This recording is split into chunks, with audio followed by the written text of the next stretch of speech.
C'est un grand bonheur d'ouvrir ce prix littéraire du festival Curieux Voyageurs avec vous, Linda, pour la présentation de ce livre qui s'appelle Le Souffle des Andes, aux éditions Payot Voyageurs. Alors, on va passer un moment ensemble.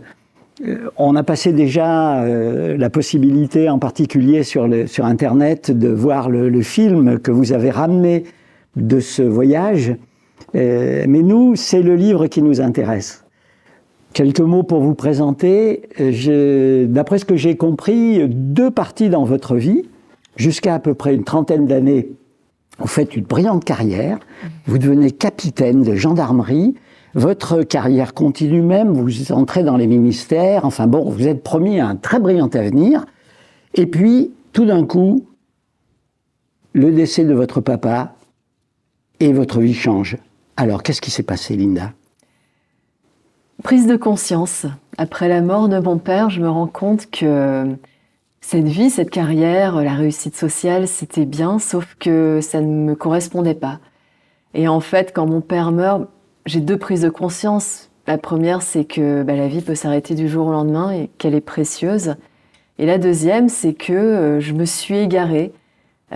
J'ai fait des choix, pas en fonction de ce que je voulais, mais en fonction de ce que je pensais que les autres voulaient.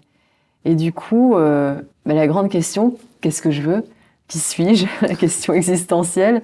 Et donc, il y a 2 ans de grosse introspection, 2 ans de nuit noire, parce que c'est bien d'ouvrir les yeux, mais c'est dur aussi. Et finalement, qu'est-ce qui me donne la clé ? En fait, mon étoile, ça a été d'apprendre à m'écouter. Et en gros, à débrancher le mental, écouter mon cœur.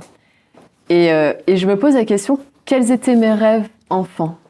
Et qu'est-ce qui finalement, pourquoi je suis partie dans une carrière militaire ? Eh bien parce que je rêvais d'action, d'aventure. Et je rêvais aussi de liberté. Et donc, à 30 ans, je décide d'aller vers mon rêve, de réaliser mon rêve. Donc, je quitte tout, je démissionne, j'étais mariée, je divorce, et je commence à voyager. Et c'est là où ma deuxième vie commence. Alors, une vie de voyageuse, une vie de sportive aussi, hein, parce que, question exploit physique, vous choisissez de voyager essentiellement à pied, seul. Il y a une expédition en vélo, mais enfin, vous êtes essentiellement seul, avec parfois de longs séjours. Hein, vous passez 1 an dans un monastère de nonnes, vous dites en souriant, voilà. Aussi dans une famille en Sibérie, vous traversez l'Israël, parce qu'en Israël on le voit tout petit, mais il y a aussi le désert qui commence à vous fasciner. Vous faites même un exploit incroyable, 32 marathons en 2 mois. Qu'est-ce qui vous est passé par la tête ? Alors c'est vrai que ce projet est fou, même quand j'y repense après coup. Vous vous rendez compte, 32 marathons en 2 mois. Elle est folle, franchement. J'avais en fait à l'époque, donc je crois que c'était il y a 5 ans, je dois avoir 35-36 ans. Donc j'ai toujours couru beaucoup et j'ai commencé à me mettre au marathon.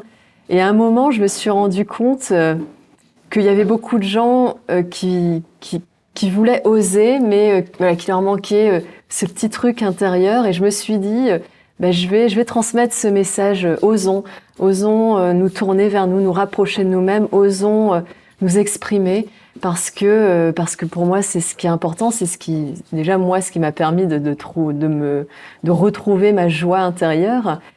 Et puis du coup je me suis dit plutôt que ne faire que le dire, autant allier le geste à la parole, et ce projet fou m'est arrivé à l'esprit, traverser la France, faire ce tour de France en courant. Et d'ailleurs j'étais passée pas très loin d'ici, à Saint-Étienne.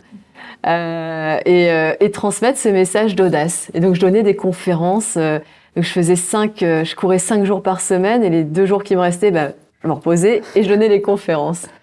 Donc c'est un message d'audace, et puis je proposais aux gens de m'accompagner le long de cette course, c'est-à-dire que j'utilisais les réseaux sociaux pour que les gens viennent courir avec moi, même si c'était 1 heure. Il y en a qui ont fait des étapes entières avec moi, et au total, il y a, je sais plus, mais c'est plus de 500 personnes au total qui m'ont accompagnée à travers la France dans ce message d'audace.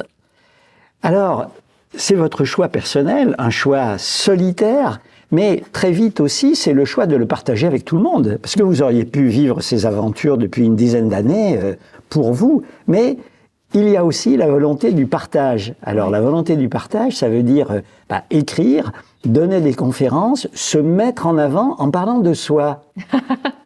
Ouais, racontez-nous ça. Ça, c'est une bonne remarque. C'est compliqué parce que je me suis dit comment...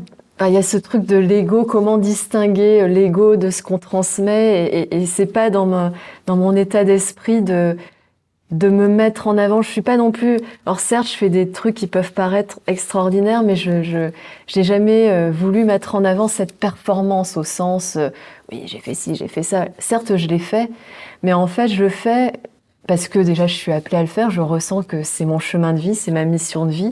C'est votre mission. Oui, ma mission de vie, c'est... Alors, j'ai découvert au fur et à mesure, en partant, en expérimentant, que j'explorais le monde, l'existence. Et c'est là, justement, pour revenir à cette transmission, en fait, ma vraie mission, je m'en suis rendu compte au fur et à mesure de ce chemin, c'était de transmettre ce qu'il y a de beau et de bon dans ce monde. Parce que souvent, on focalise sur le côté négatif, conflictuel. Et moi, qui étais en gendarmerie, je sais ce que c'est, parce que la violence de la société, l'obscurité, je l'ai côtoyée au quotidien. Vous l'évoquez discrètement dans votre livre, oui. Parce que vous êtes très pudique sur votre vie personnelle, voilà, mais il y a des petits signes comme ça qui sont très très forts et qui permettent de comprendre votre passé, votre environnement personnel et la solidité aussi de vos racines et de vos amours. Oui, exactement. Et le passé, et ça c'est important de le dire, c'est cette première vie, elle fait partie de moi, elle m'a construite et je ne la renie pas, absolument pas.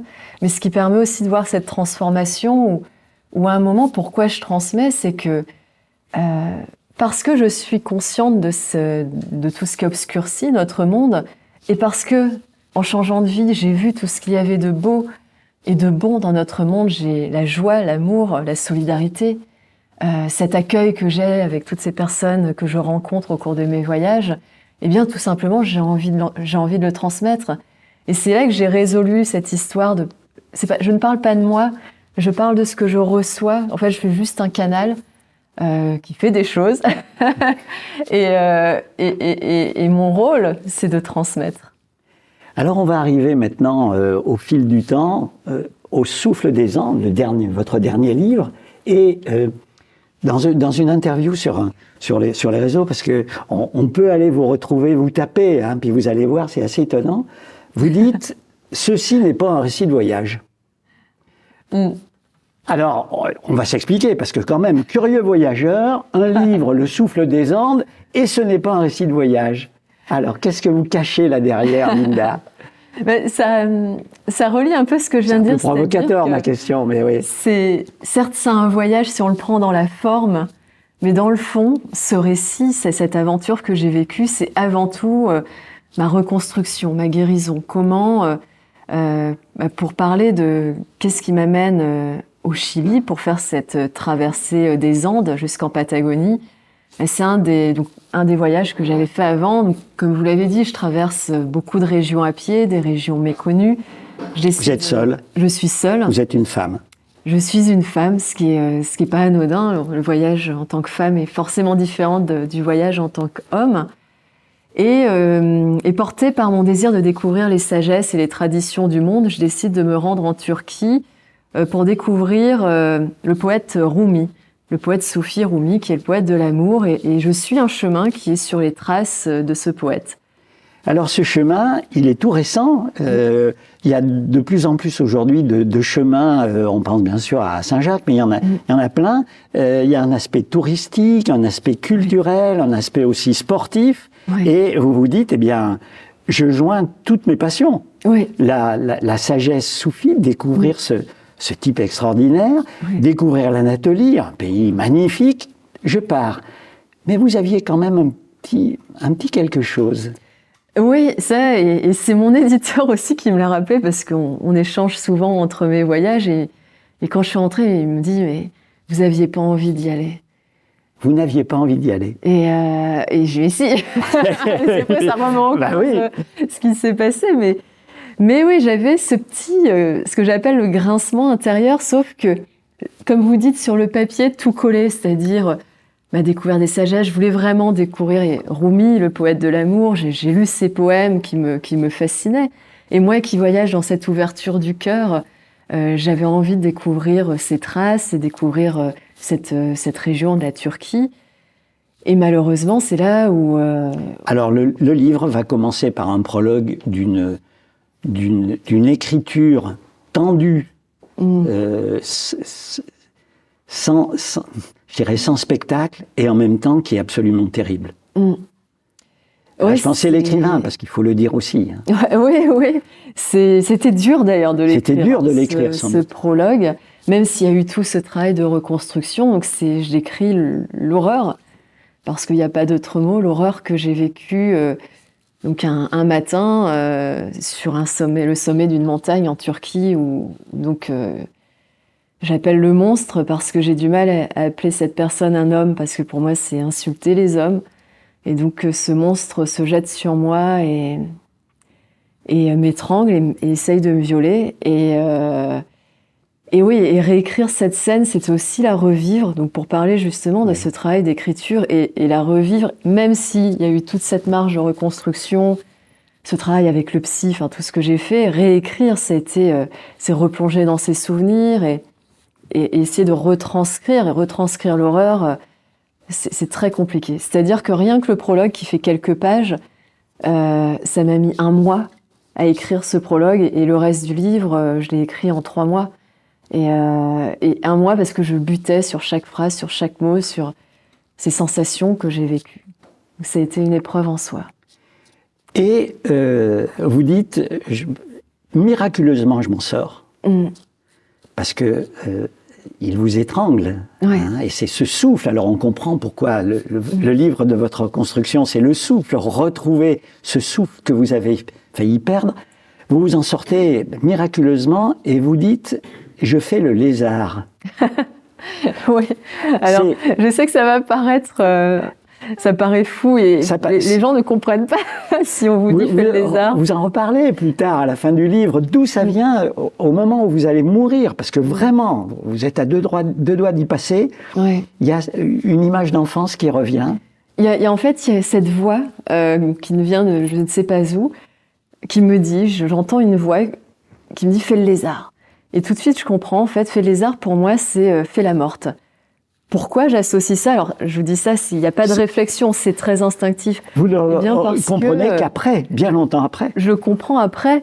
C'est quand j'étais en 4e, donc déjà, je saoulais mon père pour voyager, parce que j'ai toujours rêvé de voyager, et il m'envoie au Texas chez des amis à lui. Et au Texas, il y a beaucoup de lézards, et enfant espiègle que j'étais, je m'amusais à attraper les lézards et je les jetais dans la piscine. Un lézard, qu'est-ce qu'il fait? Pour se protéger, il fait le mort. En fait, il se tourne sur le dos, il fait style, il est mort. Et là, je culpabilisais, donc je reprenais le lézard, je le mettais par terre et il s'enfuyait. Et donc, en fait, j'ai cette voix qui m'arrive, donc 30 ans plus tard, fait le lézard, mais je ne réfléchis pas, c'est-à-dire que je sais ce qu'il faut faire, je fais la morte.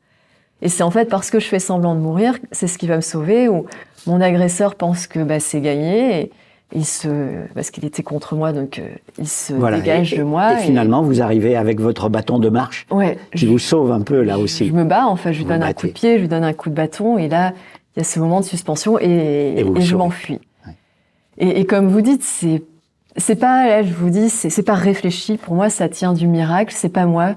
Qu'est-ce qui m'a donné la force de me battre, de cette voix qui arrive, qui me dit fais le lézard, ou je sais pas, c'est quelque chose de très profond, moi qui suis croyante aussi, de très mystique. Et c'est pour ça que je dis que c'est un miracle. Parce que ça ne tient pas à moi, ça tient à autre chose. Alors, ça se termine. J'allais dire bien, c'est absurde de dire ça, mais vous sauvez votre peau. Vous rentrez et bien, il faut vivre avec ce stress post-traumatique. Et vous avez une formule, vous dites, j'étais entre mon canapé, parce que je ne pouvais plus sortir, la psy, le cabinet de la psy, Et puis la boxe thaï. Un de vos amis vous dit, mais il y a tellement d'agressivité, va faire de... Et ça vous a fait du bien, la boxe thaï? Ah mais c'est un des meilleurs conseils qu'on m'ait donné. Alors en plus du soutien de mon compagnon, de mes proches, la parole, parler avec le psy. Mais à un moment, oui, je bougeais plus. Je dormais plus, les insomnies. Je ne sortais pas parce que j'étais tétanisée. Dès que je mettais le pied dehors, c'était la panique. Et j'appelle un de mes amis qui était dans les forces spéciales et je sais que lui aussi a côtoyé la mort. Et il me dit ça, il dit « va taper dans un sac ». Je lui ai dit « ok, je raccroche ». Conseille à tout le monde, allez taper dans un sac. Et parce que j'avais toute cette violence, cette haine. Et moi qui ai toujours été dans cet amour, je l'aimais pas cette violence. Je voyais que c'était très obscur en moi. Et le soir même, je me dis « bon allez ». Je regarde sur Internet les clubs de boxe à côté de chez moi, parce que je voulais pas aller trop loin. Et là, je vois Boxe Thaï, un petit club. Je dis, OK, j'y vais. Je prends des cours avec un coach particulier.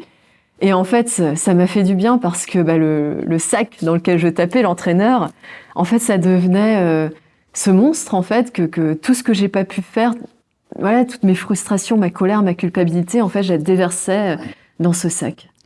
Et puis, vous passe par la tête l'idée folle de repartir seul, et cette fois-ci, alors vous y allez pas, si j'ose dire, avec le dos de la cuillère, sur un des chemins de trek les plus incroyables au Chili pour descendre jusqu'en Patagonie. Qu'est-ce qui vous est là aussi passé par la tête? Mais alors, c'est pas par la tête, c'est par le corps. C'est par le corps. C'est par le corps que c'est passé, c'est-à-dire que donc je suis déjà dans ce mouvement de guérison où en fait, je me rends compte que justement, guérir, c'est une dynamique, il faut bouger. Donc il y a ce mouvement du mental grâce au psy, puis ce mouvement du corps, donc il y a la boxe. Et à un moment, c'est mon corps qui me réclame de marcher. Mais vraiment, je le sens dans mon corps. Et j'ai ce déclic qui me dit, va marcher. Va poursuivre cette marche qui a été brutalement interrompue. Et rapidement, je pense à la Patagonie, qui était un endroit où j'ai toujours voulu aller. J'ai jamais eu l'occasion de y aller. Et là, c'était le moment. On était en décembre. Enfin, quand j'ai cet appel, on est en novembre. Vous avez préparé votre voyage en quelques jours, en quelques semaines. Ouais. Ouais, Ça a ouais. été très rapide. On est en hiver en France, mais là-bas, c'est l'été, comme c'est dans l'hémisphère sud. Et donc, c'est la période idéale pour explorer ces sentiers. Ce sentier qui s'appelle le Greater Patagonian Trail, qui est un sentier extrêmement sauvage. Et tout colle, c'est-à-dire la nature sauvage, la marche.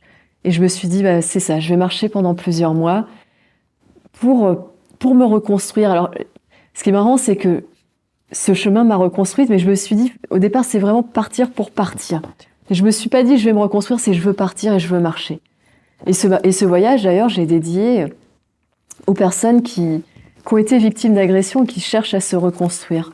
Et c'est comme ça aussi, c'est en voulant transmettre que je trouve la force aussi de partir, d'avoir ce désir. Pour toutes les personnes qui cherchent à retrouver leur souffle. Ouais. Parce que c'est la clé. Retrouver son souffle, c'est la clé. Alors, on enregistre ce direct le 4 décembre, et il y a presque exactement 2 ans, le 2 décembre 2019, vous atterrissez à Santiago. Alors, vous voyez aussi que là, les planètes se sont bien alignées, puisque bon, il n'y avait pas encore la pandémie, ça nous paraît très très loin, mais en fait, c'est il y a 2 ans. Et donc, vous pouvez partir effectivement sur ce chemin de reconstruction qui va nous être raconté dans la suite du livre. Alors, vous l'avez scandé en 3 parties avec les éléments naturels, et on dit, mais il en manque un. Et il en manque un, c'est le souffle, bien sûr, c'est l'air. Mais les 3 autres parties, vous pouvez nous dire comment ça s'est construit peu à peu? Oui, alors ce qui a été fascinant dans ce voyage, c'est la magie du voyage, parce que c'était pas programmé, mais chaque élément naturel que je parcourais, il y a eu les volcans, et en fait, le feu.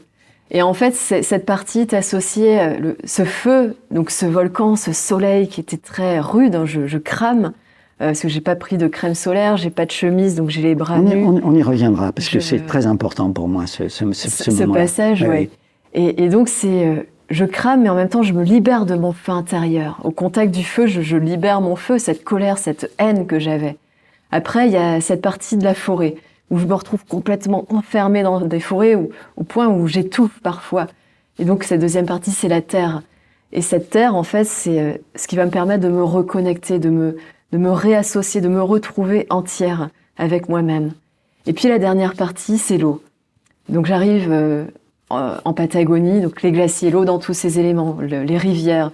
Donc à un moment même, je descends une rivière avec un homme qui m'accompagne le long d'une rivière pendant plusieurs jours. Il y a ces rivières que je traverse, évidemment. Et puis la glace des glaciers et la neige. Je me fais prendre au piège de tempêtes de neige. Et donc l'eau, ça va être le symbole de la fluidité. Les lacs aussi.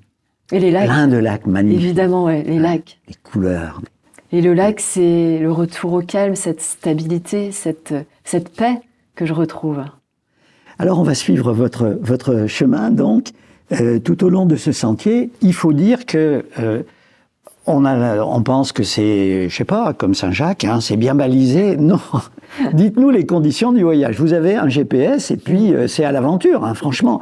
Et vous rencontrez plein de gardes forestiers ou de gardes de réserve qui vous disent, mais si j'ose dire, ma petite dame, vous êtes folle, personne n'y est jamais allé, vous êtes toute seule, qu'est-ce que c'est? Bon, et vous y allez.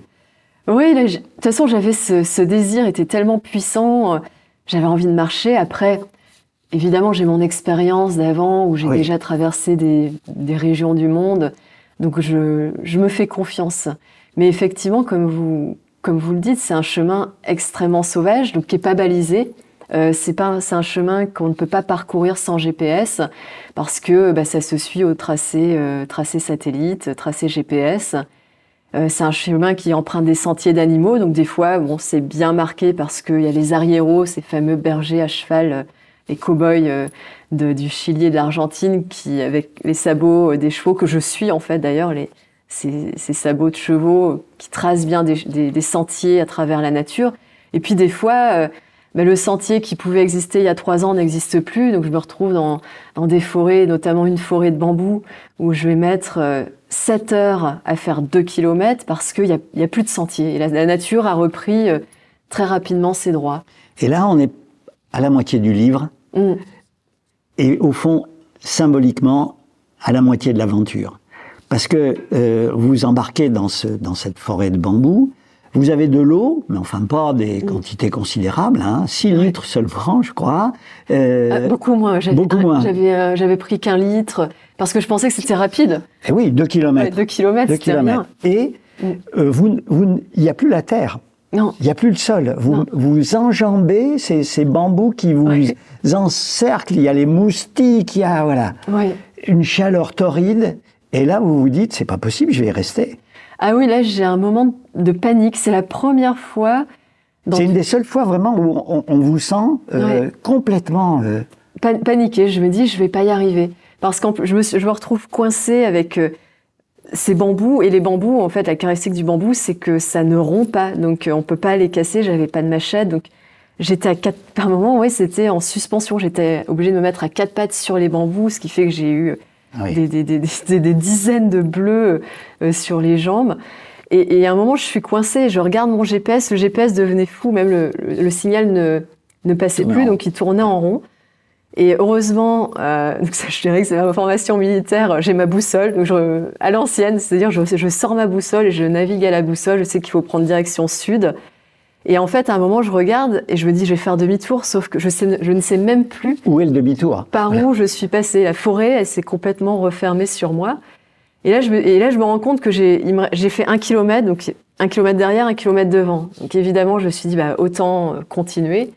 Et donc, je suis en suspension et j'ai ce moment de panique. Et là, le déclic que j'ai, et là, c'est quand je parle de cette magie du voyage, je change mon état d'esprit. Je me dis, arrête de te battre contre la forêt, mais écoute la forêt.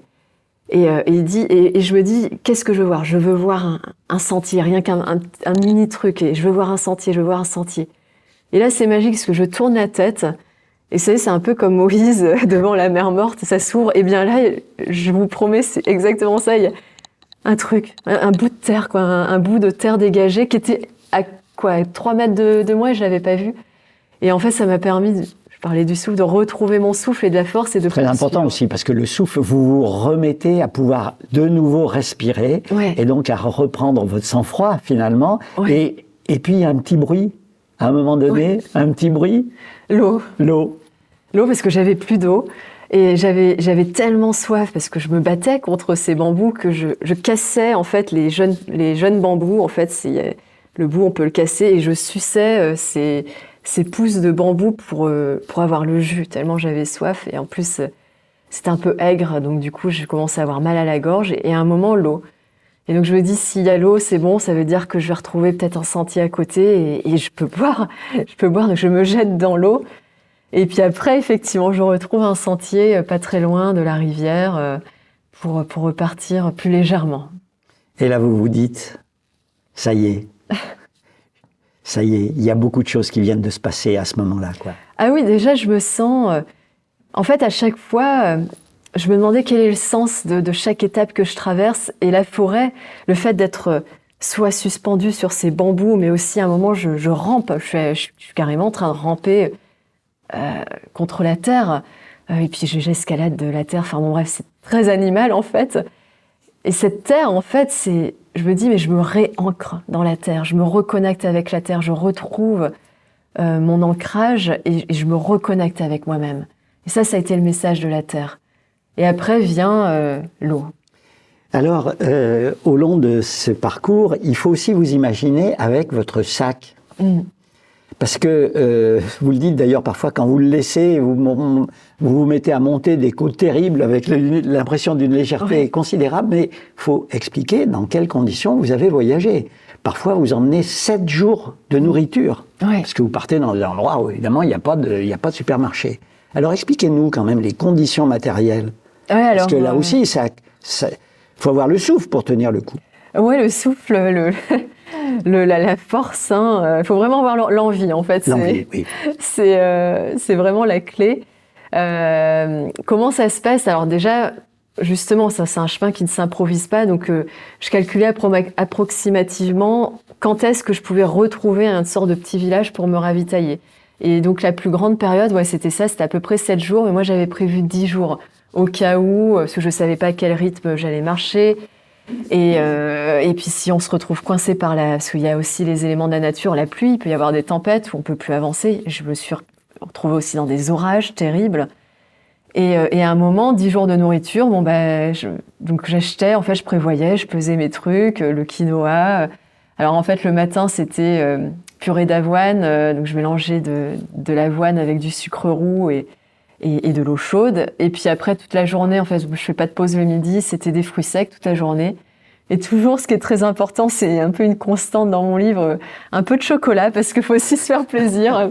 Mais les carrés de chocolat, vous les dégustez, ça dure longtemps. Ah oui, ce que ils sont calculés. C'était 2 carrés de chocolat par jour. Parce qu'entre ce qu'on a et les jours, enfin, c'est tout un calcul entre ce dont on a besoin et pas trop porter. Et puis, alors le soir, au départ, je mangeais du quinoa et j'ai très très très vite saturé du quinoa, j'en pouvais plus. Je trouvais ça immonde. Et donc, je suis revenue à la purée. Purée lyophilisée, c'était très bien. Alors ça, c'est la nourriture. Mais dans le sac, il n'y a pas que ça. Non, alors il y a la tente, évidemment, parce que 80% du temps, je dormais dans la nature. Après, c'était dans les villages où je pouvais me faire accueillir par des gens. Et puis, il y a l'eau. Et cette tente, vous êtes pourtant très expérimenté, mais vous avez une galère pas possible. Ouais. Un beau soir où pourtant le ciel est magnifique, vous vous endormez tranquillement, tout va bien, la beauté des Andes, et tout d'un coup... Eh ben, le vent, je découvre la puissance... Le souffle, cette fois-ci. Ouais, exactement, le souffle. Mais un vent comme... J'arrive dans un endroit calme et je sais pas, je pense que mon erreur, c'était d'être dans une vallée et à côté d'une rivière pour avoir de l'eau. Et le vent se personnifie dans les Andes. C'est-à-dire qu'à un moment, j'ai l'impression qu'il y a un monstre qui est venu s'asseoir sur ma tente, tellement le vent poussait ma tente. Et à un moment, clac, un arceau qui casse. Et là, catastrophe, pour ceux qui connaissent la tente, on a besoin vraiment de tous les arceaux pour qu'elle tienne. Et en plus, j'avais pas pris d'arceau de secours, donc aucun moyen de changer. Et donc ma tente devient complètement... Et la pluie arrive. La pluie arrive, donc ça commence à traverser, la galère. Et donc là, il est 5 heures, je crois. Du coup, je me réveille, je dis, plutôt que galérer, je vais partir, quoi. Donc je pars à l'aube, sous la pluie, déchaînée. Il y a aussi d'autres éléments dans votre sac. votre duvet, vous êtes bien organisé, vous avez toujours une paire de chaussettes sèches. J'essaye. Voilà. J'essaye. Et puis aussi un tout petit matériel pour faire ce magnifique reportage vidéo qu'on vous conseille d'aller voir. Hein, vous tapez Linda, puis vous trouvez pour chacune de ces belles expéditions le livre et puis la vidéo. Vous aviez de quoi filmer, alors là aussi. Ouais, ça a été quand même un tiraillement au départ, parce que je sais le poids, à quel point ça alourdit d'avoir du matériel. Mais comme en plus ce voyage, et ça j'avais en tête avant de partir, je voulais le partager avec justement ces personnes qui cherchent à retrouver leur souffle après avoir eu un traumatisme. Je me suis dit, et je savais à quel point c'était beau, parce que j'avais vu des vidéos sur YouTube de la Patagonie, et je me dis non mais il faut que je ramène quelque chose. Donc je choisis, donc au départ je suis partie avec un appareil photo mais que j'ai cassé. Je suis partie aussi avec un smartphone que j'ai cassé aussi, donc j'en rachète un. J'avais une petite caméra d'action type GoPro. Et puis un mini drone, donc un tout petit drone, mais qui m'a permis de faire ces magnifiques plans aériens. Donc à un moment, je me suis maudite de l'avoir pris, ce drone, mais et en plus, à un moment, il se coince dans les arbres, il tombe dans la rivière. Enfin bon, bref. Le drone a même survécu lui-même à la rivière. Et je récupère mes données, tout ça, et voilà. Donc c'était un sacrifice, mais dont je suis très heureuse aujourd'hui parce que je peux partager ces images. Alors, le fil du voyage va vous amener progressivement, peu à peu, à faire sortir ces ronces. Parce que symboliquement, vous vous écorchez dans les bambous, mais plus profondément, vous avez en vous un buisson de ronces qui vous déchire le cœur et le corps. Oui, ça, le constat... En fait, je m'en rends pas compte au départ parce que je pense aller mieux avec le psy, avec la boxe. Quand je pars, limite, je me dis, bon, bah, je vais bien aller. Sauf qu'au départ, non, ça va pas du tout.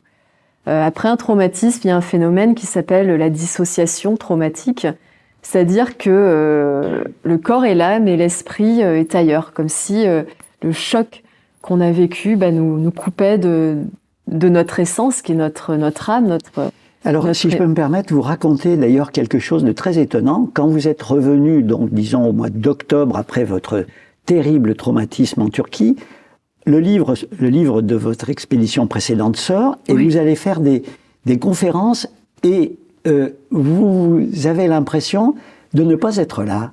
Vous avez un large public devant vous, vous parlez, vous présentez votre livre, les gens discutent avec vous, sont heureux, et vous dites, je n'étais plus là. Oui, c'est exactement ce phénomène de dissociation, c'est-à-dire que je parlais, comme là je vous parle, et je voulais être présente pour mon public, mais je parlais de façon automatique, c'est-à-dire mon cœur n'y était pas, parce que de quoi je parlais. Donc le livre avant celui-ci, c'était écouter son intuition, s'ouvrir à l'autre, voyager avec cette ouverture du cœur, sauf que ça m'a amené... Les ronces étaient là parce que j'ai vécu cette agression entre-temps et du coup, j'en parle sans être là. Et cette dissociation, du coup, effectivement, je m'en rends compte quand je commence à marcher, où je ne suis pas là. Je vois des paysages extraordinaires. Honnêtement, de tous les voyages que j'ai faits, toutes ces régions que j'ai parcourues, les plus grandes merveilles de la nature, je les ai vues là-bas sur les Andes, en Patagonie, et je ne les vois pas. Et je ne les vois pas. Comment je me rends compte que je ne les vois pas? C'est que j'envoie mes photos à mes proches, je mets sur les réseaux, et je vois les réactions. Ah, c'est tellement beau, mais moi, je ne vois pas cette beauté. Et c'est là que et à un moment, je me dis, mais il faut que tu te reconnectes. Mais en fait, je ne cherche pas à me reconnecter, c'est la nature. C'est là que j'expérimente pour la première fois, je me rends compte à quel point, je prends conscience de la force, de la puissance guérisseuse de la nature. La nature me guérit. Et juste en marchant, c'est ça qui est fabuleux aussi, c'est que le conseil que je pourrais donner aux personnes qui cherchent à se retrouver, quelle que soit la blessure qu'on a vécue, marcher avec la nature et faire confiance à cette nature, parce que la nature, elle a cette force qu'on cherche en nous et elle nous la transmet dans sa grande générosité. Alors, il y a des moments où on sent que ça bascule pour vous. Par exemple, le premier moment où vous remettez en position de méditation, vous aimiez bien méditer, mais la méditation, c'était devenu franchement impossible, parce que ce qui venait, c'était ces images terribles. Et là, de nouveau, il y a une image magnifique où vous êtes paisible devant un paysage magnifique. Là, vous avez senti que ça y est, les ronces étaient en train de disparaître? Oui, c'est la première fois où, comme je dis, à un moment où je l'écris, je retrouve le goût du silence. Parce que, pareil, après un traumatisme, c'est le champ de bataille. Maintenant, il est à l'intérieur de soi. Et moi, j'ai toujours beaucoup pratiqué la méditation depuis que j'ai eu cette expérience en Himalaya, en vivant avec les bouddhistes. Et naïvement, je pensais que j'allais pouvoir de nouveau méditer sans problème. C'est complètement faux parce que dès que je fermais les yeux, la violence me revenait. Et là, à un moment, j'arrive, je pense que c'est le plus bel endroit de ce chemin, face à un volcan qui s'appelle le Puntiagudo, qui est très pointu, avec ce sommet enneigé. Il y a une coulée de lave, en fait, je campe sur une rivière de lave. Et en plus, ce qui est fabuleux, c'est que c'est de la lave noire, du sable noir, c'est encore tiède, donc j'ai cette chaleur de la terre qui, un peu comme un cocon. Et je sens que je retrouve le goût du silence. Et là, je me dis, c'est le moment. Donc je m'assieds sur un tapis de mousse face au crépuscule, le soleil qui se couche derrière ce volcan, derrière la forêt, parce qu'il y a la forêt juste derrière. Et je ferme les yeux et je me sens bien. Je fais juste une petite parenthèse. Vous écoutez la voix de Linda. C'est la voix que vous allez trouver aussi dans son écriture. C'est-à-dire que tout d'un coup, on y est. On y est. Vous y êtes. Oui. Là, vous y êtes vraiment. Ah oui, oui. Vous y étiez, et nous aussi. Ouais. Alors, le livre, c'est ça qu'il a de formidable, c'est que vous avez pris des notes tout au long. On voit des images. D'ailleurs, vous êtes en train d'écrire, mais il est fait de chapitres ou de textes très différents. Il y a parfois 2 lignes, oui. D'autres fois 8 pages. Pourquoi avoir choisi ce rythme pour écrire après votre retour? Parce que c'est très fort, ça. En fait, je voulais que ce livre trace le rythme de la respiration. Des fois, on a le souffle court, des fois, on a le souffle coupé, et des fois, on a notre cœur qui ralentit, le souffle plus apaisé. Et puis du coup, oui, il y a eu cette image. Ce que j'ai voulu aussi retransmettre à travers l'écriture, c'est des fois il y a des flashbacks. Oui. Et c'est comme ça en fait que ça se passe quand on se reconstruit, quand on a vécu quelque chose de dur. On est en train de marcher, tout va bien, et bam, une image qui revient, un flashback, quelque chose de violent, ou des fois je mets des phrases clés que m'a sorti le psy. Et tout d'un coup, ça me revient, et ça, le voyage donne du sens aussi à tout ce que j'ai pu entendre, tout ce que j'ai pu vivre. Et cette reconstruction, à un moment, je parle de ma reconstruction comme la nature me recoud, en fait. C'est comme cet exercice de couture qui va recoudre ce qui va être brisé. Eh bien, l'écriture, en fait, elle est comme ça. C'est des petits points de couture, des fois longs, des fois courts, qui vont permettre de reconstruire mon histoire. Alors, il y a la nature qui vous reconnecte avec vous-même, et il y a aussi les rencontres. Mmh. Et on est frappé au début par votre peur. Ouais. Dès que vous voyez des gens, des campeurs, des hommes, ouais. Bien sûr, eh bien, vous fuyez comme le lézard, finalement. Mmh. C'est instinctif. Oui. Et puis, peu à peu, vous allez rencontrer des gens formidables. Allez, oui. 2 ou 3 portraits de vos merveilleuses rencontres.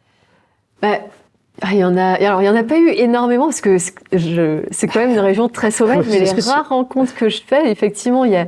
Le couple de Français, par exemple. Le couple de Français, donc, que je rencontre, alors c'était drôle parce que c'est les premiers Français que je rencontrais, un jeune couple qui avait une petite trentaine d'années, et j'ai trouvé ça, c'était beau de les voir partir en amoureux, et puis à un moment, on décide de faire 3 jours de marche ensemble. Parce que vous les retrouvez sur le chemin, c'est ça qui est le plus étonnant. Oui, c'est ça qui est drôle, c'est que je les vois à un camping, et puis on se dit au revoir, et puis 5 jours après, je les retrouve. Et je retrouve dans une chambre d'hôte, en fait. Et puis une chambre d'hôte où là, c'était très festif, très dans l'amour, la compassion, le partage, parce que quand on est dans une région extrêmement sauvage, et ben le peu de rencontres qu'on fait, ça devient précieux, parce l'être humain à la base aime partager. Et donc ce couple, je les revois et je dis, bah moi, je vais partir sur ce chemin. Il dit, ah, mais on voulait le faire, mais eux, ils n'avaient pas de GPS, ils connaissaient pas. Et je dis, bah si vous voulez, bah venez avec moi. Alors ça, c'est très étonnant parce que c'est le seul moment où vous ne marchez pas seul. Ouais. Et ça se produit à la fin. Oui, à la toute fin. C'est peut-être pas. C'est une des dernières images qu'on a de vous. Peut-être que à ce moment-là, symboliquement, ça veut dire que vous êtes réconciliés, quoi. Oui, réconciliés. Et puis, alors je me suis. Vous avez envie aussi de leur donner parce que eux, ils ne seraient jamais partis quand même sans vous. Je ne pense pas. Après, je sais pas. Oui, mais quand même. Peut-être, mais du coup, il y avait ce truc. Moi, j'avais les coordonnées GPS, donc c'était plus simple. Et puis j'ai trouvé, on avait tout de suite, il y avait cette fluidité dans nos échanges, un couple hyper souriant. Enfin, vraiment, on avait eu des très beaux échanges ensemble. Donc je me suis dit, bon, allez, on y va. Et puis on commence à marcher donc pendant ces 3 jours. Et ce qui a été flagrant, en fait, je l'ai regardé. C'était fou parce qu'on avait exactement le même rythme. C'est le danger de partir marcher ensemble. Il y en a, ils veulent s'arrêter avant, ils sont fatigués. Et là, non. Exactement le même rythme. Et je les regarde. Je les vois prendre des photos là où j'aurais pris une photo. Je les vois se poser en pleine contemplation là où je me serais posée pour contempler. Et en fait, ce couple devient le reflet de moi. Sauf que, à un moment, ça me fait un peu mal de constater ça. Je me dis, ah oui, mais c'était moi avant, avec mon innocence. Et en fait, ça devient le reflet de moi, la Linda, en fait, d'avant mon agression. Et donc, c'est hyper beau parce que je me vois à travers eux. Mais je me vois dans le passé et je vois que j'ai changé. Alors vous dites aussi dans le livre, je suis frappée parce que vous évoquez autour du sourire. Le sourire, c'est vous, quand on vous voit, c'est sûr. Hein, et vous avez la culpabilité de vous dire, sourire finalement, c'est ce qui m'a entraîné dans cette catastrophe. Est-ce qu'il faut continuer à sourire ? Vous continuez, vous avez retrouvé le sourire maintenant ? Oui, heureusement, j'ai retrouvé le sourire parce que ça fait partie de moi. Mais justement, dans ce mécanisme de reconstruction, et il y a un sentiment qui arrive, et c'est le tout premier que j'ai ressenti, c'est la culpabilité. Et c'est terrible. Une victime n'est jamais coupable, mais pour autant, la première chose qu'on ressent, c'est la culpabilité. Et puis donc, dans ce mécanisme de culpabilité, à un moment, je me dis, mais c'est de ma faute, je lui ai souri. Et je lui ai souri parce que quand mon agresseur s'est pointé devant moi, qu'est-ce que j'ai fait ? J'ai souri pour dire bonjour, parce que c'est comme ça que... C'était le matin, c'était je suis beau, avec les gens. Et à un moment, je me dis, non, mais je dois arrêter de sourire. Et notamment, les toutes premières rencontres que je fais, où je panique, parce que c'est ce qu'on appelle le stress post-traumatique, hein, c'est... cette angoisse qui revient, qu'on ne maîtrise pas. En fait, je me dis, non, mais t'arrêtes de sourire. Tu ne dois pas sourire parce que sinon, ça veut dire que ils vont penser que... Voilà. Et vous l'avez retrouvé ? Oui, j'ai retrouvé. Alors, il y a aussi un moment qui m'a beaucoup frappé dans le livre, vous l'avez évoqué dans votre aventure, c'est le moment où le soleil des Andes va vous alors complètement alors là c'est terrible, hein, c'est vous pelez, vous arrachez votre peau. Là aussi c'est comme si ce soleil il vous est mué, changé littéralement de peau. Ouais, ça c'est. Pourtant ça a dû être dur, hein. Ouais, ça a été douloureux quoi. J'étais brûlée. C'est la première fois de tous les voyages, comme j'ai la peau mate de nature. Bon, déjà, comme on l'a dit, ce voyage, je suis partie très vite. J'ai pas pris de crème solaire. J'oublie ma chemise. D'habitude, j'ai toujours une chemise pour protéger, avoir des manches longues. Et là, j'ai pas ça. Et c'est les tout premiers jours, en fait. Je suis sur ce volcan, donc pas d'ombre, pas d'arbres. Et le ciel, grand ciel bleu et le soleil. C'est pas qu'il fait chaud, mais le soleil est terrible. Il est hyper puissant. Et je vois que je crame. À un moment, j'ai mon tout petit miroir, je me regarde le soir, putain, j'ai tout cramé, le nez, le front, les bras. Et puis, qu'est-ce qui se passe après ? On commence à peler. Donc déjà, j'ai des cloques partout. J'avais le nez terrible, quoi, mais j'avais tellement honte en plus. Les gens, quand je suis retournée un moment dans une ville pour acheter de la crème, la pharmacienne, elle me regarde, mais avec des yeux d'horreur. Elle dit, oh, mais c'est vraiment brûlé, hein. Et elle me dit, ça va jamais revenir. Et parce que j'étais noire, quoi. J'étais noire. Je me dis, tiens, je vais garder mon nez noir. Et c'est parti, heureusement. Et oui, donc oui, il y a ce changement de peau qui est très symbolique. Et c'est pour ça que ce voyage, il est fou aussi. C'est que la nature, quelque part, par les éléments, m'offre cette guérison, ce changement de peau où je me libère en même temps de ma colère, de ma culpabilité, de ma haine que j'avais, où à un moment je donne des coups de pied dans les arbres, tellement je veux me débarrasser de ça, quoi. Je suis violente avec moi-même. Et puis après, justement, on terminait avec l'eau. Et l'eau, le symbole de l'eau, c'est la renaissance, c'est le renouveau. Votre corps, que vous avez l'habitude, je dirais, de mater, hein, d'utiliser aussi, à la fin du voyage, quand même, il commence, si j'ose dire, à un peu récalcitrer. Il y a des douleurs, il y a des souffrances, il y a des... alors vous avez l'habitude, hein, donc vous l'utilisez, mais comme si, moi j'ai lu ça comme peut-être, ça va. Tu as gagné, tu peux revenir, maintenant ça y est. Vous avez vécu ça un peu, et puis il y a cette fameuse épine qui est là aussi tout à fait symbolique. On a parlé des ronces que vous aviez en vous. Ouais. Oui, donc là c'est, je crois 1 ou 2 semaines avant que je termine, je traverse une partie hyper sauvage qui va me prendre 5 jours. Et j'arrive dans une chambre d'hôte, justement cette chambre d'hôte où je rencontre le jeune couple. Et à un moment, j'ai mal. Mais quand on est dans l'effort, on se rend pas compte qu'on a mal. C'est après, quand on commence à se reposer, que les douleurs arrivent. Et je vois que j'ai une boule, en fait, au niveau de ma cuisse. Et je me rends compte que j'ai un point noir. Je pense que c'est une croûte. En fait, non, c'était une grosse épine de ronce qui était plantée dans ma cuisse et ça commençait à s'infecter. Et donc, je la retire. Et ouais, le symbole, c'était, c'est ma dernière épine. Et c'est après, d'ailleurs, que je repars avec ce couple et que je vais pouvoir terminer ce voyage. Vous terminez autour de l'amour. Pour moi, c'était important parce que quelque part, comme j'ai dit tout à l'heure, quand je pars en Turquie, c'est sur les traces de Rumi, le poète de l'amour, que je ne vais pas trouver là-bas. Et finalement, l'amour, je la retrouve à la fin. Donc, quelque part, ma rencontre avec Rumi, si je puis dire, ça a été en Patagonie. Et je retrouve cet amour. Pour moi, c'était l'amour. Il n'y a rien de plus puissant, de plus beau que cette énergie d'amour. L'amour console, répare. L'amour rassemble. Et l'amour guérit. Et je retrouve cet amour en moi. Et en fait, à un moment dans la vidéo, on me voit en train de danser, mais parce que c'est une énergie qui danse, en fait, l'énergie d'amour, et j'ai envie de la transmettre. Et à un moment, je l'écris comme ça, j'ai envie d'offrir cet amour. Maintenant que je l'ai retrouvé, j'ai envie de l'offrir aux personnes qui, comme moi, portent cette cicatrice, la cicatrice d'une blessure, d'un traumatisme, qui est invisible, mais qui est là, qui est indélébile. Et j'ai envie de l'offrir au monde, à la Terre. Et c'est là que je me rends compte... À un moment, pareil, j'ai écrit dans le film, si je me guéris, je guéris un peu plus le monde.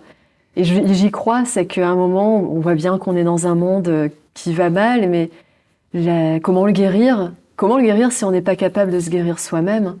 Et c'est ma démarche aujourd'hui, me guérir et aider les autres à guérir pour guérir le monde.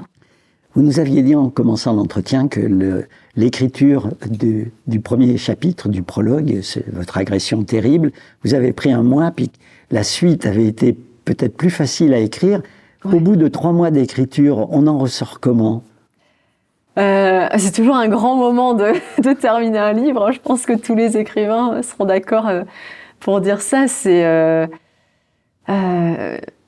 Moi, en plus, quand j'écris un livre, j'écris toujours avec une intention. Et l'intention de ce livre, c'était je veux une écriture simple. J'ai essayé de simplifier mon écriture dans ce livre par rapport à mes livres précédents, parce que je veux que le message soit simple, mais fort et poétique, avec beaucoup d'images. J'aime écrire avec des images et qui puisse aider. C'était vraiment mon intention que, à travers mon histoire, que mon histoire de reconstruction puisse aider des personnes qui cherchent à se reconstruire. Et du coup, j'étais heureuse et soulagée.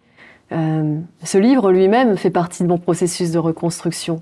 Donc, il a ajouté sa pierre à ma sérénité retrouvée. Le silence, la solitude, la liberté, la beauté, l'amour, Des mots pour sauver le monde, finalement. Nous sauver, nous, et sauver le monde.